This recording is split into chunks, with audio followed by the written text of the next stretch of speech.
Buenos días. Vamos a tomar hoy el Evangelio de San Marcos en el capítulo 8, versos del 27 al 35. En aquel tiempo, Jesús y sus discípulos se dirigieron a las aldeas de Cesarea en Filipo. Por el camino preguntó a sus discípulos: ¿Quién dice la gente que soy yo? Ellos le contestaron: unos Juan Bautista, otros Elías y otros uno de los profetas. Él les preguntó: ¿Y vosotros, quién decís que sois? ¿Que soy? Pedro le contestó: Tú eres el Mesías. Y él les conminó a que no hablaran a nadie acerca de esto. Y empezó a instruirlos: El Hijo del Hombre tiene que padecer mucho, ser reprobado por los ancianos, sumos sacerdotes y escribas, ser ejecutado y resucitar a los 3 días. Se lo explicaba con tanta claridad. Entonces Pedro se lo llevó aparte y se puso a increpar. Pero él se volvió y mirándolo a los discípulos, increpó a Pedro: Ponte detrás de mí, Satanás. Tú piensas como los hombres, no como Dios. Y llamando a la gente y a sus discípulos, les dijo: Si alguno quiere venir en pos de mí, que se niegue a sí mismo, tome su cruz y me siga. Porque quien quiera salvar su vida la perderá, pero el que pierda su vida por mí y por el Evangelio la salvará. Pues, ¿de qué le sirve a un hombre ganar el mundo entero y perder su alma? Palabra del Señor. Gloria a ti, Señor Jesús. Los 3 sinópticos refieren el episodio de Jesús cuando en Cesarea de Filipo preguntó a los apóstoles cuáles eran las opiniones de la gente sobre él. El dato común en los 3 es la respuesta de Pedro: Tú eres el Cristo. Mateo añade: el Hijo de Dios vivo, que podría sin embargo ser una manifestación debida a la fe de la Iglesia después de la Pascua. Pronto el título de Cristo se convirtió en un segundo nombre de Jesús. Se encuentra más de 500 veces en el Nuevo Testamento, casi siempre en la forma compuesta Jesucristo o Nuestro Señor Jesucristo.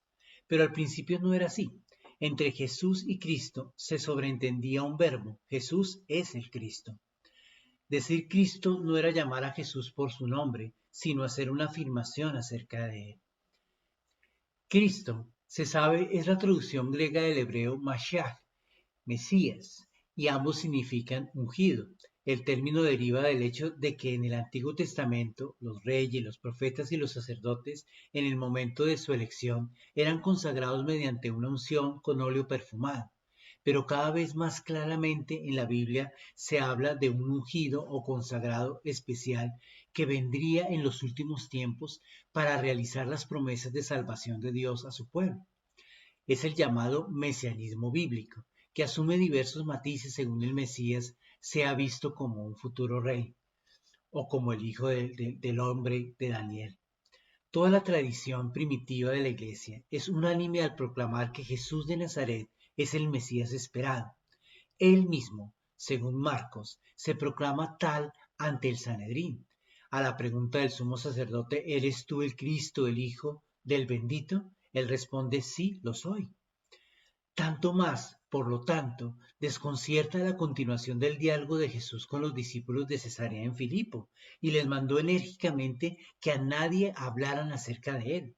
Sin embargo, el motivo está claro. Jesús acepta ser identificado como el Mesías esperado, pero no con la idea que el judaísmo había acabado por hacerse del Mesías, que era visto como un líder político y militar que liberaría a Israel del dominio pagano e instauraría por la fuerza el reino de Dios en la tierra. Jesús tiene que corregir profundamente esta idea, compartida por sus propios apóstoles, antes de permitir que se hablara de él como Mesías. A ellos se orienta el discurso que sigue inmediatamente, y mucho la dura palabra dirigida a Pedro, que busca disuadirse de tales pensamientos. Quítate de mi vista, Satanás. Es idéntica a la dirigida al tentador del desierto. En ambos casos se trata del mismo hecho, del intento de desviarle el camino que el Padre le había indicado, por otro que es según los hombres y no según Dios. La salvación vendrá del sacrificio de sí, de dar la vida en rescate por muchos, no de la eliminación del enemigo. de tal manera que la salvación temporal se pasa a una salvación eterna, de una salvación particular destinada a un solo pueblo, se pasa a una salvación que es universal.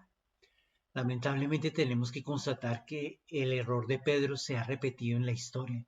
También determinados hombres de iglesia y hasta sucesores de Pedro se han comportado en ciertas épocas como si el reino de Dios fuera de este mundo y debiera afirmarse con la victoria, si es necesario también con las armas, sobre los enemigos en vez de hacerlo con el sufrimiento y el martirio. Todas las palabras del Evangelio son actuales, pero el diálogo de Cesarea de Filipo lo es de una forma muy especial. La situación no ha cambiado. También hoy sobre Jesús existen las más diversas opiniones de la gente. Un profeta, un maestro, una gran personalidad. Se ha convertido en una moda presentar a Jesús en los espectáculos o en las novelas, en las costumbres y con los mensajes más extraños. El Código de Da Vinci es solo el último episodio de una larga serie. En el Evangelio de Jesús no parece sorprenderse de las opiniones de la gente, ni se retrasa en desmentirlas, solo plantea una pregunta a los discípulos, y así lo hace también hoy a cada uno de nosotros. Para vosotros, es decir, para ti y para mí, ¿quién es el Mesías? ¿Quién es Jesús?